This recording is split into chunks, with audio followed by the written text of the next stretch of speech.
play it. Yeah, it's because it's banned all the time. And my pred wasn't correct. They went Jace first. Well, they do have 3 bans, so it's likely that it'll still be able to be banned if they would like to. I think Vi is probably another one, as the Varus Vi on blue side just seems to be very popular.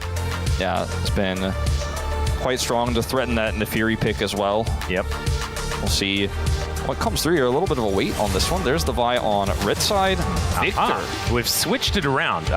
We've gone with a different Vi champion, which may mean that we're going to do another draft. I'm not entirely sure. Unless they do decide that it is a Victor ban. FAKER, a very good Victor situation. Jisun was trying to talk to me, but I was talking over her. Can you repeat that for me, please, Jisun? Just a graphic glitch. So it was, in fact, the Victor banned away and the Sejuani to follow up. Okay, Sejuani gone.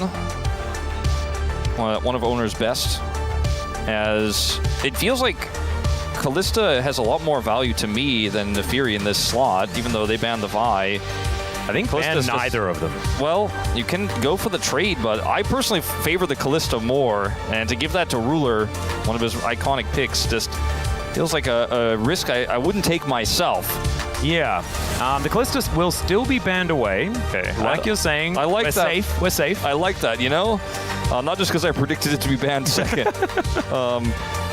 Hey, but you did manage to get it. Nefiri, I think, is a pick that doesn't offer any CC, right? It's a pick that does a lot of burst damage and can take over team fights, is incredibly powerful at getting access to backline targets, but without its CC, has often fallen flat on its face into the tanky compositions that we've seen, or into compositions that can lock her down after she goes unstoppable, and then she's kind of useless in the fight because she can't offer much utility. So I think that's part of why we haven't seen that much success. I'm curious to see what the Vi band, what T1's response to this will be. I really like the Ambessa. A lot of power there towards the top side of the map. What will Owner put alongside it? I think something tanky has been what we've seen into Nefiri's before, but instead, it's going to be a Corki lock-in, which is telling me that Lilia is coming.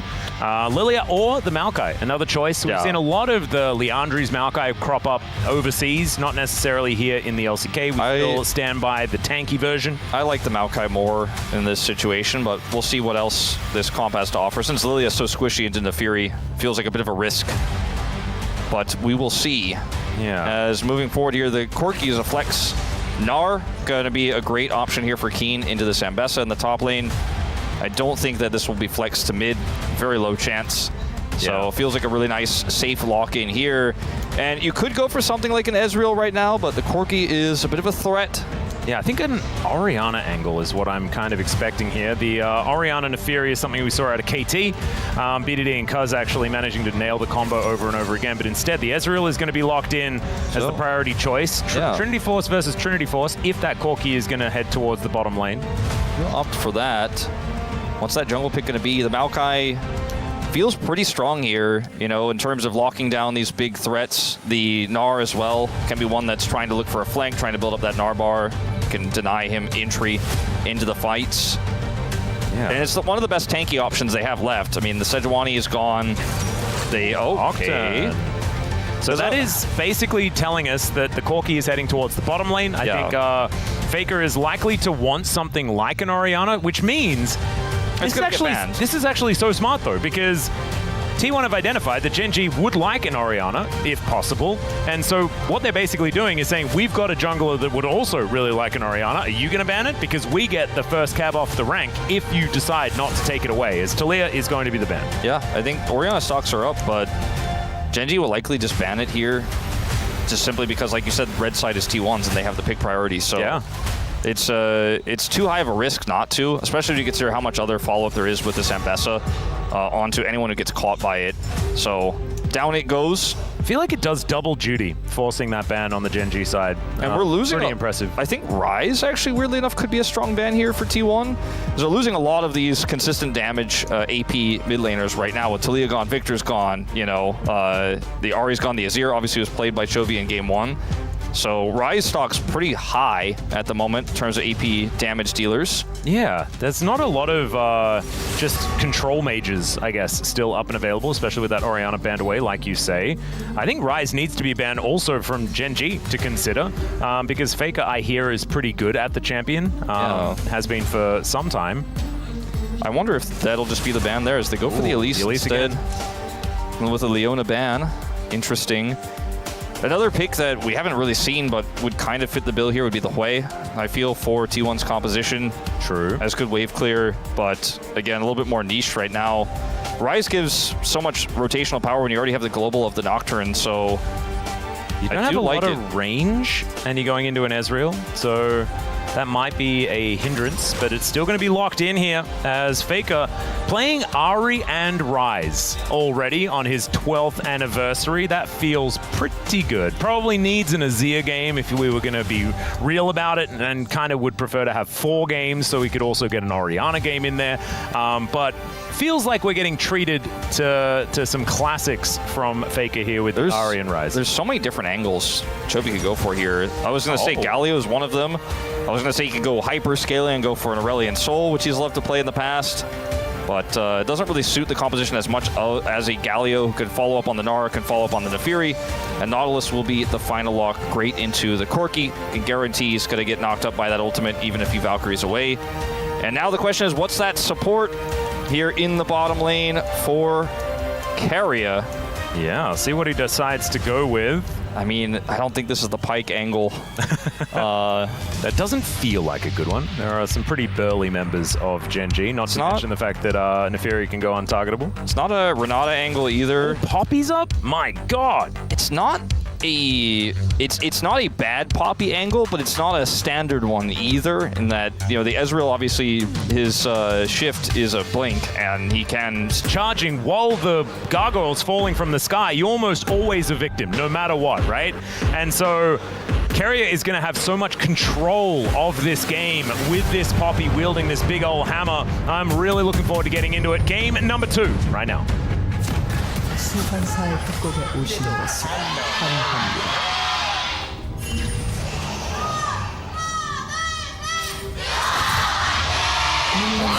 Oh man, it is deafening here in Lowell Park. As already Doran and Keen scuffling momentarily. Two of our, like, it's so interesting because I remember when Doran was that guy on Griffin, you know, back in the day who didn't really get a shot earlier on and then moved to DRX and sort of had his moments, but he has really become a veteran here. It's been 7 years since that moment. Him and Keen really some of the mainstays here in the LCK at this point in time. I mean, looking at the names, Duro is obviously the youngest player that we have out of these 10, but then it's Owner and Guma. You know, it's like, wow. What year is it? Like, every single player on the besides Duro has a massive history. That's what I was saying earlier. I don't know if you could put more days played, more games played in one single matchup anywhere in the world in any region. Yeah, this is kind of wild. No, it's pretty ridiculous. Chovy and FAKER also a tale as old as time, and some of, you know, the best games that we've seen. I remember 2019 Rift Rivals. Rookie versus FAKER with the Galio meta. It was some of the best Galio that we've seen. I think it might have even been 2018 when it wasn't even a very good SKT year. And still, that matchup was an absolute banger. But it was Chovy that sort of took the mantle for Galio play after that massive taunt that he had on Gen.G afterwards. We're paying some attention here on the bottom side of the map as Duro moving a little bit far up, gets ignited immediately, and the flash forward from Keria looking to try and lock down the kill. Duro thinking about turning, and I don't know about that one as Gumushi moves forward. Level 2 gained here by both bottom lanes, but Duro looking a bit worse for wear. Yeah, he does have Hex Flash, so down a summoner, but at least he has that. Didn't use his Ignite either, but I just don't think there's any way they could turn this one back around without some additional time and some healing to come through, which he is looking for now. But it's the Gatling gun for Gumayusi that's just going to shred that resistance down to 0 practically at this point at level 2 and make those trades so incredibly difficult to pull off, especially when Keria can counter-engage on you and push you into a wall. Yep. Oh, Duro thinking about trying to find an angle as they're defending their wards. Titan's Wrath comes in, and with that now on cooldown, could be an opportunity here as a Justice Punch into the taunt from Chovy, but FAKER says, okay. Yeah, I don't care. Nice try, buddy. And this time, instead of T1 just having the natural lane leads, it is Gen.G in a better position, largely to do with the Gnar on the top side, being able to farm very effectively. This bottom lane's also having a decent time as Ruler Arcane shifting forward is dangerous. Duro actually going to pay for it though, as Gumayusi is the one that goes low, and first blood goes to the Nautilus. Keria doesn't have flash. He's likely to go down as well, wanting to take Ruler with him, but he holds the barrier, and despite the Q, he stays alive. A little bit of a frowny face, a little bit of a, you know, colon slash type face from Keria there after that one. A little bit frustrated with how the end result came through, but that W connecting from Ruler, getting the empowered hit there, actually took so much health away from Gumayusi. Ooh, Doran going aggressive onto Keen here, wanting to charge that Gnar as best he can. Remember, if you do start walking away from the Gnar, it can be a bit of a problem, but it is just some biffo here towards the top side, and my goodness, it's 1,000 gold, the lead for the Gen.G bottom lane as a result of that. Here comes Keria, but he's seen on the ward. Doran doesn't seem to care. As we'll go back to this play, this W here connecting is so much damage, and then Ezreal's able to get out, and then they target the Nautilus, interestingly, so he's just tanky enough that allows Ezreal to do so much more damage. And then here, like you said, there's no flash for Keria. He doesn't have enough damage. Looks for this play. Yep, gets the barrier at least. It was very close, but it was really nicely played from Ruler, identifying, I have barrier, it's going to be fine, we can kill him. Minions do so much damage at that stage of the game, as you can see. Ruler took a lot of his health bar just from that. But man, this is really going to set the tone for how this game is going to look, as Doran is still here on this top side. Ruler gets a ward in as he's looking to actually put the pressure on as Keria shows his position. Remember, the Arcane Shift has already happened, but he still has flash. The flash forward from Doran is going to be ended, and Ruler just puts him down! Oh man, Ruler is ready to have a fantastic game here in this second one. Two fantastic plays back-to-back. The bottom lane play there where he gets the punish, and then this one here, unaware, but doesn't care. He gets a flash away, buys that space, and gets the kill, his second of the game, third for the duo. And this looks doomed. When you see Keria show up on Ruler's cam, you're like, oh, there's no way, right? There's no way this guy gets out. But he puts so much damage in, waits the last possible second to flash, gets the empowered Q again there with the W to come through, and takes Doran out. This Ezreal is accelerated. We've had two early Ezreal leads today. The last one went a certain way, and I think this one might go the same if something doesn't change soon. Yeah, this is the biggest lead that we had until the very end of the last game. It's kind of crazy. As Kane going to try and put some pressure on Doran once again, throws a rock at him, and has a minion wave here to push forward. Will be able to get himself a crash. And one good thing to note is the fact that Kuma isn't behind in farm or anything like that. The bad thing is that he's 750 gold behind. As Gen.G looking to get some control over these grubs. Ona moving in, Keria in position as well. FAKER, he has Prio, and come over here, could even look for a Realm Warp collapse, but doesn't necessarily have to. It's going to be much tougher for Gen.G to break their way through, but they get away with it here as Ruler pushes out Guma. And that alone, it looks like it's going to be enough because Chovy can join with his ultimate. They want to respect it. Yeah, I think having topside control here for Gen.G was enough to be able to grab that for them, as the public execution is, in fact, pretty private there from Doran. Fortunately. Owner is going to turn his attention to this dragon, so it will be grubs for Drake, the trade. Gen.G getting all three grubs, and Ruler continuing to push his advantage here. Maui. Oh, goodness. Okay, Arcane Shift. Gumayusi down to 300. Is at least underneath his turret with a barrier at the ready and a Keria to try and help out. Keria needing to get a little bit of experience, I'm pretty sure, although he's very, very close to level 5. As Canyon does hit that level 6 mark, and the Dragon will be going over to Ona, no worries. Of course, this is a composition that does really want to hit level 6 on the side of T1. So, but True Shot Barrage now going to get flashed here by Keria. Steadfast Presence as Dro's going to have to flash. Man, he would have died if he had taken that last turret shot. Pretty lucky there for him, as Gen.G really pushing their limits on this top side.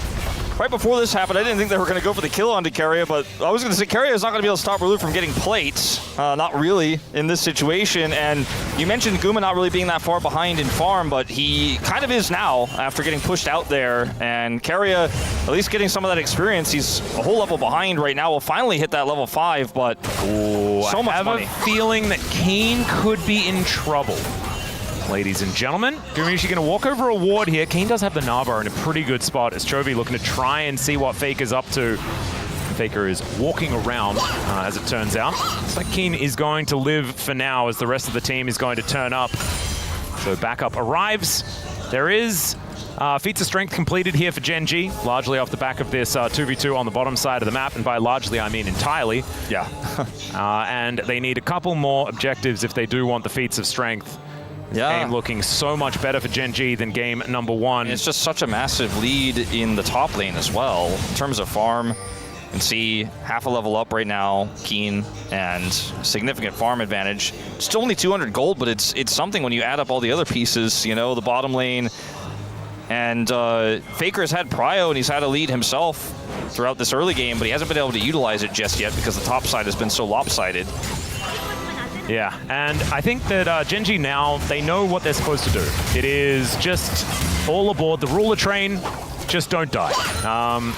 Keen, you can see, is just sort of messing with Kerry and Guma as they do push towards the top side. Canyon has been very quiet this game, just trying to keep up with Owner as far as farm is concerned. A difficult task against the Nocturne. He doesn't commit to it. Looks like for a second perhaps he was going to try to go down and push Ruler off of the bottom lane with a Realm Warp, but doesn't commit. So hard to catch an Ezreal. That's the thing, when you get a lead with an Ezreal and he's pushing into the top laner, if you try to gank him, he just arcane shifts away and doesn't care. And it's just so difficult to lock down that Ruler knows he can keep pushing those advantages, knows that even if FAKER decided to Realm Warp down, catching him was just not really likely. And he's the strongest on the map right now. Yeah. So even if Doran was to try and go for another 1v1, it's not really going to work out. You can see 91 is the farm. FAKER is leading as far as that is concerned, as Chovy and Duro both here wanted to try and take him down. Understanding that there is not a lot of vision here for T1. Duskbringer, there's the flash in though, as Canyon's committed, but ulti comes through from Chovy. They get the knock up onto Carrier, but he's pretty tanky as this Poppy, and the rest of Gen.G just gonna back away. Good defensive play there from T1. Yeah, very good defensive play. Looked like a big mistake there from Owner initially, just really playing with fire, trying to bait something, but you know, RYZE does do a lot of damage even with no real combat items here. He only has his Catalyst, but will stack up that damage quite a bit if they did go for the extended fight there. So Gen.G eventually do have to leave. But Owner loses his flash. Yep, that's the one advantage that Gen.G managed to pick up for that play, is collecting that flash. They do sacrifice a fair bit of Chovy's health bar, as you can see here, but he should still be able to just grab this wave, no worries. As Ruler just walking away from Gumayusi, getting more and more difficult for him to stay in this lane, as we can see. Grubs here still farming. Looking like they're going T1's way. Gen.G, even with this topside prio, very late to show up. I say it, Canyon coming in, doesn't have smite. Yeah. This should just be T1 locking one of them down, though. I think that was almost best case scenario based on the game state right now. So still fine for T1, but 5-1 is going to be the grub advantage here for Gen.G. Yeah. Owner getting the experience, I think, the biggest deal. Absolutely. All right, Doran does have the ult back up again, as Keen is just going to chase him out, finds the boomerang damage. Yeah, Keen is having a lot of fun with this matchup so far. The lead is, you know, actually has now doubled up to 400 here that he has, 20 CS the advantage. And FAKER, you know, he has had prio this entire game. Like I've said before, he's got arranged into melee matchup here into the Galio. It's hard to kill the Galio, but pushing the waves into him, pretty easy to do. But because Ruler, wherever he is, he has the advantage, and because Doran is losing to Keen, when he's laning against him and when he's laning against Ruler, he's not going to have any prio, obviously. Just nowhere for FAKER to go to make an impact. I thought perhaps we'd see a fight on the Grubs there when Gen.G showed up late, but T1 just weren't willing to do it. And, you know, with the Nefiri showing up there, Smite coming back, they're like, it's just not worth risking falling further behind when Ruler has that wave pushed in and he is so big. Carrier moving down here towards this bottom side. It is Dragon O'Clock, as we will have an Infernal as our second. I'm sensing a Cloud Soul this game, but might be getting ahead of myself. Could be. T1 tend to have more Cloud Souls than any other team. It's just sort of been an observation of mine. Not for any good reason. They just tend to. Yeah. So that might give me some hope. As Ruler has now parked himself in this mid lane, and with the Dragon now up, let's see who manages to get the control.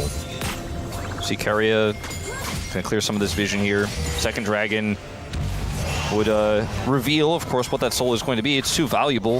Solo Elemental Drakes. And both of our global mid laners come Oh, over. there's a flash forward from Keria, but doesn't get the stun.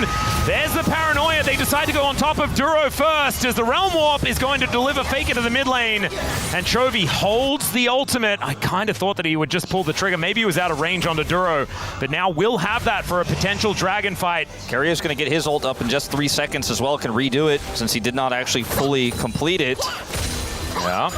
And depth charge still there for Duro at the same time. So his health bar is relatively low, but we'll still be able to just hit someone with that button. They do decide to face check. FAKER in the top lane here and let the dragon go. Not going to commit any further. I think Keria thought perhaps he had an angle there to set up for the Keeper's Verdict to win the numbers game as FAKER showed up there with a Realm Warp, but wasn't able to find the angle. He didn't like the angle, and they don't actually commit further to the fight and actually end up giving this one up. So it's a Drake apiece. It's Mountain Soul. Fortunately for you. But that is a very powerful soul, especially for Gen.G. I feel like Gen.G, the extra tankiness will make them nigh impossible to take down. Yeah. What with Mega Gnar and the Gargoyle running around makes the Nautilus even more tanky than he otherwise would be. T1 would value it a lot as well, though. Absolutely. So just high value as far as the dragon is concerned. Yeah, every single one of these dragons is going to be important moving forward. We're tied up one apiece. Yeah, we got Voracious Otacon as well, so not ruin us this time around. Not going to have to worry about flowers everywhere and stuff like that, but the extra lives going to be a big deal. Feels very good for T1's comp if they're able to get it, but we're a ways away from that now as they're looking for a pick here on the Doran. Yeah, Canyon should be able to stop that if he wants to, but not actually going to do so. Happy to take the tempo advantage here instead. FAKER's coming down to actually catch this. If they see him, maybe they make a play here. Maybe Keen's Narbar. Yeah, it looks like Keen is instead just going to go for a bit of a reset as Canyon. Okay. I think Ona, he got the idea that Canyon was there because his Gromp was gone. Pretty close to grabbing him with the Stride Breaker there. Yeah, close, but not quite able to do it. Close, but similar to Graves. Yes. Teleport now to the top lane in this lead that Gen.G has with the comp they have. It kind of just plays itself, so you don't really have to try to catch FAKER. You don't really have to go for a play on the Doran. You don't have to take these risks into difficult to lock down champions. You can simply just continue to compile your lead, wait until Ezreal gets that second item, and then kind of go ham on these upcoming objective fights. You got the last dragon essentially for free, so... Keen is continually just pushing Doran in over and over again. 30 CS the lead here for the Gnar, who's really crushing the side lane. And with the timing now in hand, he knows he could just set up his Mega here if anyone's there, and he has support as well to keep pushing this advantage and look for a Demolish proc. And look at both teams just watching, as that was a Gnar that went off. I don't know whether it actually connected onto Doran as Chovy able to clear out these minions under the turret with the Justice Punch, but you can see FAKER is able to really soften him up. I mean, sure, they're not making a play with this Mega. They're not looking for a dive, but they get the push and they get the prio for this objective as well as they're wheeling down that turret. So sure, T1 don't end up losing anybody. They don't pull the trigger themselves, but Gen.G just continue to push these advantages. This is what they're so famous for, is getting everything with just a small advantage on the map. FAKER trying to take out a turret here on the bottom side. Yeah, you can see actually trying to take out Chovy. Does tank up the turret for quite some time, as Chovy does at least eliminate the minion wave. But not going to be able to do that again on another wave. As that is going to be another objective as the Rift Herald does go down, and Canyon locking that one up gets them the feats of strength. Just a really good play from Gen.G to group up topside, knowing that, you know, this objective gets them feats of strength, is going to get them that turret eventually, and if T1 make a play to try to punish, you're already there to catch them and then take the objective. If they don't go, then you win anyways, and Chovy just holds bottom as long as he can. Oh, the Fury going to get caught out here as Canyon trying to go untargetable to keep himself alive, but it's getting so difficult. He flashes, he gets over the wall, but the Realm Warp from FAKER is not actually going to get taken. The Fury goes the right direction and will survive.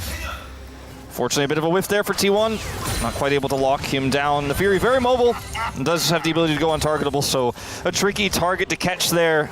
And with not a ton of information about the jungle of Gen.G there, I think it was the right call to not take the Realm Warp there as FAKER, but you miss out on that gold. You're 2,200 gold behind. Feats of strength are up, and you know, they also have a Herald that they can use to get even more gold in this next play. It's been, you know, in game one, it was Chovy the only one who had the lead for Gen.G. Was trying to make some plays to save the game. Didn't always work out, was often caught. Now it's the RYZE that has a lead over a Galio, but it's RYZE that's not fully able to take over the game just yet and isn't really given any opportunities to pressure sides. Yeah, we'll have that Seraphs pretty soon, and the RYZE, of course, going to scale pretty well as we get later into the game. I do think that Gen.G do have a lot of tools that can deal with a shorter range mage, but this game has once again stagnated to the point where the gold advantage is only creeping above that 2,000 mark. Gen.G have not been able to find any extra sort of legroom in to try and extend this snowball. And T1 playing some good defensive League of Legends to make sure that they stay in it. That one Drake that they managed to take, definitely important here, as Gumayusi taking a bit of damage, but not too much. There's a real strong Herald angle here. As the Dragon spawns here for Canyon, you can just drop this down and try to get some damage done to that turret as they take the Drake. Safety's going to go up and do that right now. True Shot doesn't land, but you know, for T1, it's hard to punish this take at the moment without Keria getting a big ult or catching Keen, which he will not do. Oh, perfect hop angle there for Keen to make sure that he doesn't have a back against the wall. And so Keria not able to find any joy. You can really feel it, though. I think even Gen.G understand that this Poppy is so important for T1. Every time Keria shows up, he's shown the utmost respect, and it is absolutely deserved. Chovy will complete his tier 2 boots, so he's got his feet's on his feet. And there we go. Still not starting this Dragon yet, still not dropping the Herald. Like you said, super cautious about the Poppy and what it could mean for a fight suddenly getting warped because FAKER has TP, and it's not really possible for Chovy to interrupt him with the prio that he has right now. If he showed up and Keeper's Verdict hits even one, it becomes an unfavorable position for Gen.G in that Dragon fight. I think that's where the Herald might come in, though, if they do decide to eventually drop it. You can feel the tension, like you said. Oh, yeah. I think, like, we need to see this Dragon actually started at some point. As Canyon does complete his second item, that might have been what they were sort of looking for here. As you can see, Owner on a back, he might also be able to just complete Black Cleaver here, but doesn't quite have the same amount of money. He's only 250 I don't think of Canyon, so it should be pretty close to getting there. Pickaxe picked up what he's going to get, at least for this one, but Gen.G just tracking Keria constantly here. Now starting up this Dragon, trying to block any entry. And, I mean, Owner can come in from a long ways away, but Guma is going to take some time to get down, and he's very late to show up to this objective. It looks like he's not going to show up at all. They're just going to simply give this one up. Yep. So that's going to be a second Drake going over to Gen.G, the first mountain of the game. And now they can just drop the Herald since they're all grouped, and they got the Dragon for free to maybe even get this turret. The charge alone won't do it, but they have a lot of members here. Yeah, and with Ruler able to take these pot shots, get that extra damage with his Sheen. That is going to be the outer turret in the mid lane going down. First turret for Gen.G as well to help extend that gold advantage ever further. Ooh. Second charge with the last Skerrick of health.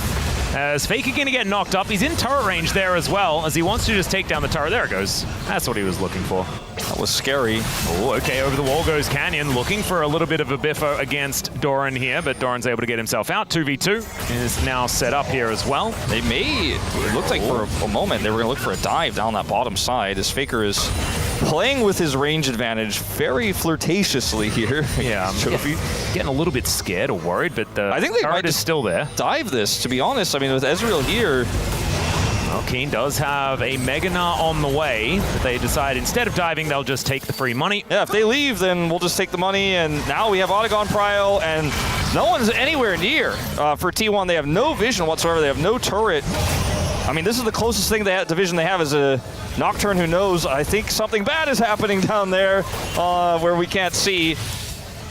Well, speaking of can't see, they don't exactly know where FAKER is just yet. He's going to be moving up this mid lane, as we can see, and Chovy is not in heroic entrance range. So the Otacon is dangerous. Yeah, they back away, and they pull T1 around the map a little bit. FAKER leaves the top lane, and now Chovy's got some additional free push there, using the Otacon for some additional tempo. It's not like this Galio is going to be threatening this inner turret right now, but still will force someone to go up here and deal with it, and then they could potentially start up the Otacon again. Just pulling T1 around, playing tennis, and T1's the ball. Yeah. And then, you know, once again, setting up for looking for any pick they can get while Ruler naturally scales. He's got 2 items. He's got his tier 3 boots. And eventually, you know, we'll get to that Baron spawning, and they could start putting on the vision pressure there. Yeah, this game, I can't believe that we had such an exciting early game, right, with 3 kills, you know, Ruler and Duro doing some pretty amazing things, but then nothing. I think it's been 20 minutes of basically nothing, maybe 15 if we were to be more realistic. I think that it's a real sign that Gen.G respects what T1's comp can do and what this Poppy can do and how this lead can, because it is still, I mean, it's 3,000, that's nothing to shake a stick at, but it's still not an insurmountable lead. One big mistake, one overzealous Otacon attempt could put T1 right back into things. So they're just going to play a little bit slowly, play through the map like they're so famous for. So they're going to grab this blue buff. Yep, you can see the gold lead certainly flatlined for quite some time. That turret going down in the mid lane and then being able to collect the dragon really did give that extra bump that we just see. But still, 3.5K is nothing to really worry about just yet. Ooh, Faker might put himself too far forward here. Yeah, Dura's going to show up, and Keen was already in position. There's the knockup from the depth charge, and this RYZE is not going anywhere. Tries to realm warp, but that is not happening. And Gen.G going to use this as an opportunity to head towards this Otacon. The rest of them were grouped up, and the rest, you can see Gen.G actually wanting to find a little bit more of a fight before this one happens. Spell shield's good, but he's still pushed away. But this buys time. Faker has teleport when he respawns here. Oh dear, Carrier might be in trouble. He gets smoked by Canyon as Keen wants to hop over that wall, finds the boomerang, and I think that Canyon has the damage. True Shot Barrage comes down, but there's the paranoia to try and save, but also kill as they get on top of Ruler. Ruler is dead to start this off. Doran's flashing away to try and get to safety. Faker is still dead, which is so lucky for Gen.G because otherwise they could have lost the Otacon, and somehow that anchor lands. Doran just trying to survive. He can dash for, you know, about 1 billion miles, but is that enough is the question, as Canyon should have enough damage to take him down, and there it is. Faker hits 16. Could have teleported in if he was up 5 seconds earlier, maybe to try to catch and look for a punish there. They got Ruler, but I think that's all they're really going to get out of this one, unfortunately. Stopping the Otacon, though, is such a big deal. Yeah, the fact that Ruler was just caught with his pants down, that was a problem. A massive turn here, because otherwise it looks like, you know, from everything else we saw, it's just not really a playable situation here. Keria is so tanky that it doesn't matter that there's a Nefiri running him down. The Keeper's verdict all of the doggos got booped away by the ultimate. Yeah, the Keeper's verdict isn't really the greatest, but it buys enough time for that ult to come through. And Doran just has to run with his tail between his legs to try to get out of this one. He wants to buy time for Faker to TP in. They have the control ward drop there to where Faker could teleport to. He could also teleport to this ward here as well if he were alive. He died moments before, and that's the crux of all of this. I think this is best case scenario, though, for T1, considering how it all started off with Faker getting caught. Yep, especially with now Otacon being still alive. There is a dragon here as well, though, and that is soul point opportunity for Gen.G. They've started this already, and T1, you can see, trying to set up, trying to get into position, but they're on vision here as Gen.G just control this area completely. No way for T1 to get in. They're going to give it up. They do see it go down, but there's no way that they can actually change the outcome. If Keria had ult, maybe. Oh, Realm Warp, an opportunity here is once again. It's Ruler in trouble, and he'll just get obliterated. This time, Gen.G in an awkward spot. At the same time, heroic entrance, and Duro is still dead. A double knockup, but Chovy's just giving himself up. Owner down low, but they take down the gargoyle, and T1 say you can take the dragon. I think it's time for Baron. Okay, they're going to look for this turret as well. A little bit greedy, not quite able to get it, and some extra damage does go on to Keria. Owner fairly low here, and of course doesn't have his ultimate, but they're going to start this up just the same. Ruler is up in 20. Chovy's so long away from respawning that there's no way he's going to be able to TP in. They just need to have a little bit of defense against Canyon. Yeah, Keeper's verdict is going to miss, as now let's see whether they can actually hold on to this. This is so dangerous. Meganar is almost there for Keen. He does get it, but it does not do enough. Canyon gets into the pit, goes untargetable, picks up one, but that is it, and T1 will take the Baron. Traditional T1 Baron, it's a little risky, but they had the numbers, they had the advantage, and even though the Keeper's verdict doesn't connect, they can keep Canyon out. They stop hitting the Baron, they don't turn it into a 50-50, they secure the kills and secure the objective.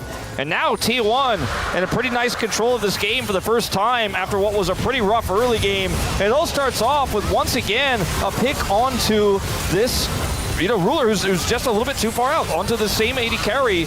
And, you know, we think about synergy with Nocturne for mid laners, you know, it's often the Orianna, it was Aurora for a while, but, you know, Realm Warp can follow up too, as it turns out, and get right on top of him. And now T1 turned this into Otacon, and they are feeling very good about their chances. Take a gold lead here, and they can push it even further now with an extra res on the back. Yeah, this is a real turning point in this game in every sense of the word, because now they do have that gold advantage. With the Otacon as well, they can push with this Baron so aggressively. 2 minutes left. Rebel Baron power play already ticking above just the baseline amount of gold that you get. Outer turret in the mid lane, going to be taken here by Doran most likely. As True Shot Barrage just to try and take down this empowered siege minion that's really being frustrating. Winds of War not nearly enough to take that down, and Doran, as we were talking about, just gets to work. T1 sieging, having owner on this flank. Oh, another moment for Ruler, unfortunately, in that mid lane. He's just taken out Keen. Soaks up a lot. We don't really have the withdraws coming in just yet, as I don't know about that one, but still, they dive in. It's a great hook to try and answer, and the Justice Punch is there. The 3-man taunt from Chovy, but remember, he's just picking up little bits of 200 gold from T1, who are now breaking open the Gen.G base. Look at that Rebel Baron power play just explode. 5,300 is the number. As Keen, nothing he can do. Doran dashing around. He can go home if he'd like to. Faker in here as well as Canyon, wanting to try and take him down, but the damage has been done, ladies and gentlemen. Happy 12 Faker, 3-1-5. He was the only gold lead, and now everyone has one. Everyone's got one on the back of 2 really fantastic plays from T1. And after they have double buff here, the Baron, they've got the setup here with Otacon. Making dive plays like this happen is so low risk, and it's really easy to follow up with this Nocturne ultimate coming down. Over here, the siege is real, and Faker is just layering in the damage. The Gnar is wasted. Sure, they end up getting the push into the wall, but it's not enough to stop all this follow-up damage. Canyon has to go untargetable early. Duro has to flash out, and here comes that cross of the members who are in the mid lane just moments before getting that other pick. And Chovy, he does work, but it's not enough, and this might be the beginning of the end of the game. Wow, this is the first team fight the Ruler's actually been able to play. He does manage to send someone home. Keeper's Verdict gonna get charged up here by Carrier, but does instead decide to cancel it. Okay, I was pretty happy to see Ruler not just instantly dead at the beginning of a team fight. Might be a bit more of an honest one. As you can see, the gold falling off a cliff. 6,000 is close to the lead that T1 has at the end of it all. They don't have the top inhibitor, which would be fantastic for taking this dragon, but they still have, obviously, the push in that bottom lane, which is going to naturally give them a decent amount of prio heading into what will be a soul deny on this dragon. It's not going to be soul for them, but would be huge. As we'll go back to the beginning of this play, Ruler just shifts away. They ult him. Owner's like, I can just always do this, I think, because it hadn't really failed to work every other time. There isn't really any follow-up. Guma is in the top lane, so yeah, they didn't quite have enough damage for the Ezreal this time around, and he does get punished. Well, not him. Now there's one lesson that Gen.G needs to learn, and that is Ruler does not be the guy who stand by himself. No. Stand near Chovy. We need him to stand near everyone at the same time, so that this Nocturne cannot just press R. It's a valuable ward there for Keen and Ruler. Oh, Dredgeline going a little bit wide there as Carrier gets in another time, but this time Ruler's able to get out of the way of the public execution. Can he get the damage down? The taunt is fantastic, but Gumayushi gets on top of him. They take down the Nocturne first, so it's Gen.G finding the team fight. Keen gets in, wallops Gumayushi, who cannot get the DPS, and now he's the only man standing. Gen.G find an angle and fight back. What a beautiful fight from Gen.G, and it's Carrier who starts it off with a knock up there. Then they look for the follow-up CC. Base in tatters here for Gen.G, but they pick up the soul off of this and will return home to defend this base. One Nexus turret down, but those respawn now. As watch how this starts off. Look at this play from Carrier. Looks initially beautiful, gets the knock-up, follow-up from the Nocturne, but he kites back, and this time he's with his team. This time he's got the taunt to back him up. It's a beautiful taunt from Chovy, and Guma tries to make the heroic play to burst him down, but he's unsuccessful. Keen does work as Ruler returns to the fight and helps clean up. Very close fight there. Fantastic initiation from Carrier, but this time Ruler was with his teammates, and this time he finally cleans up house. Yeah, I cannot wait for Ruler to buy a defensive item. Like, I think he needs his Zhonya's. Just buy his Zhonya's, you know? for whenever this Nocturne is just hurtling towards you. Those 3 deaths was just Owner saying, I decide now that you die. And perhaps that's something worth looking into. But as we can see here, under 2,000 gold, now the lead once again is Owner, possibly caught out. He's got a GA, but he doesn't want to lose that cooldown. True Shot Barrage coming in as Canyon dives on top.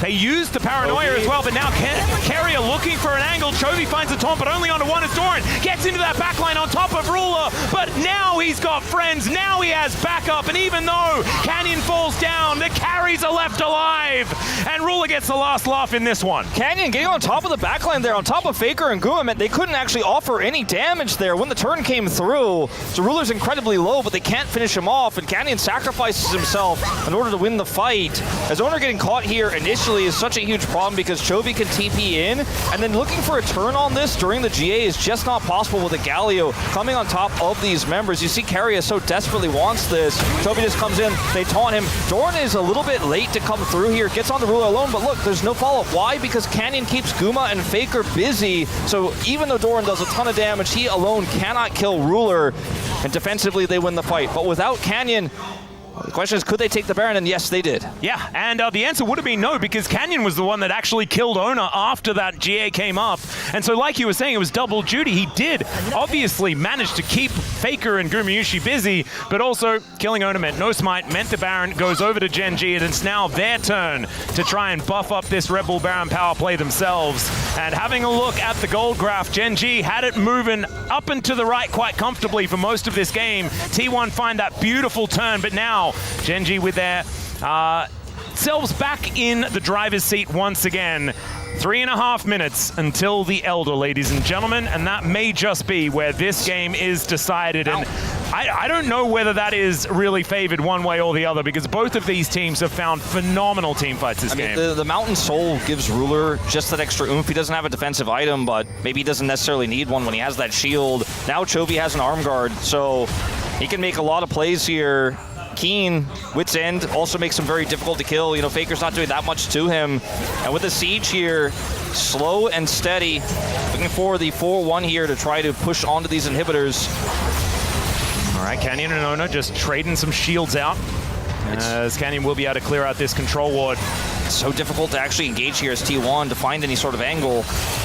Faker just walking up, seeing whether he can put some pressure on. Just one cannon minion here buffed up by the Baron is starting to siege up, but it's fairly slow push here for Gen.G. Yeah. He's trying to keep them busy for as long as possible. You can see this line of wards that Gen.G has. If they keep them here for long enough, then they will have so much control over the Elder Drake. They're obviously looking pretty far forward here as the Fear Tether is going to line up onto Duro as underneath the turret they go. Doran is so incredibly low and still ticking down from that bleed, and that is going to be the turret falling. Keen now trying to get himself out of there. Look at that huge shield that he picks up with Hysterics. That's now on cooldown, and he's got the Mountain Soul as well, of course. Inhibitor goes down, just war of attrition here being won by Gen.G. They transition it immediately into this turret. Doran doesn't find the public execution, and True Shot Barrage is going to do so much work. Keen diving on in. I don't know about that one. Heroic Entrance, though, gets Chovy right on top, and they've tried to split up this fight, and Ruler is untouched in the backline. Faker goes golden, but is he going to survive for long enough? He flashes to get a kill onto a Nautilus, but that is not going to change the fates of T1 here. They're looking to try and end it right now, but Carrier says no. He's just getting them out of there. Chovy goes golden. Carrier is likely to die, but Canyon is so incredibly low, and it's in fact Chovy that falls down. These Mystic shots are so dangerous. Gumayusi and Doran both falling to the hands of Ruler, who only has a Nexus turret in his way before game number 3. Yep, Ruler says, sorry to keep you waiting. I'm back, and you thought you could defend. You thought that was the end of it. Certainly not. Oh, the shot! Oh, there it is. Gets the snipe onto Carrier. Now, the base survives for now as Baron fades away, but this is 2 inhibitors down here, and the base is open practically here for Gen.G to follow up later on. And so many aggressive plays go down here for Gen.G to try to look for the end, and so many of them I feel are a little bit overzealous. Yeah, this looked like game losing for Keen. But then he's so tanky. He doesn't have hysterics, of course, but he still has those extra resistances from the Mountain Dragon, and Ruler is doing all of the work. Keria knocking Ruler away is what gives you just a moment of hope, a moment of feeling like, okay, maybe there's a chance T1 could defend this, because he's the one who's doing all of the damage. It takes him so long to get back, but the second he does, you're like, oh no, T1 are not out of the woods yet, because this guy is insanely fed. It does, though, buy enough time for them to survive. They will live. That flash from Guma guarantees he's up, and they can actually fight one more time here on Elder. Huge smite there from Ruler as well. Very flashy. Elder is live, and T1 are nowhere near it. They do manage to get some vision. They spot out that Gen.G's doing it. Gen.G wanting to catch them, not wanting to go for any sort of burger flip here, as you can understand. As Doran looks for Chovy, they kept this one leashed. Paranoia comes in, and they dive in. Ona gets there towards the Dragon, but Chovy is right there waiting for him. It's Dura that takes down Gumayusi to start this off, and Keen wasn't even here. Ruler takes out, but the Poppy and the Elder goes down. FAKER gonna get eaten by a Dragon, and Gen.G, of course they are. They're gonna bring us to a Game 3 in this absolutely ludicrous first series between Gen.G and T1 of LCK 2025. What a banger this series has come to be. We've got one more in the tank. Gen.G, they had great control from the beginning, a massive lead from Ruler, but they had to fight their way back after T1 wrestled control away from them. Such resilience in a best of 3 like this.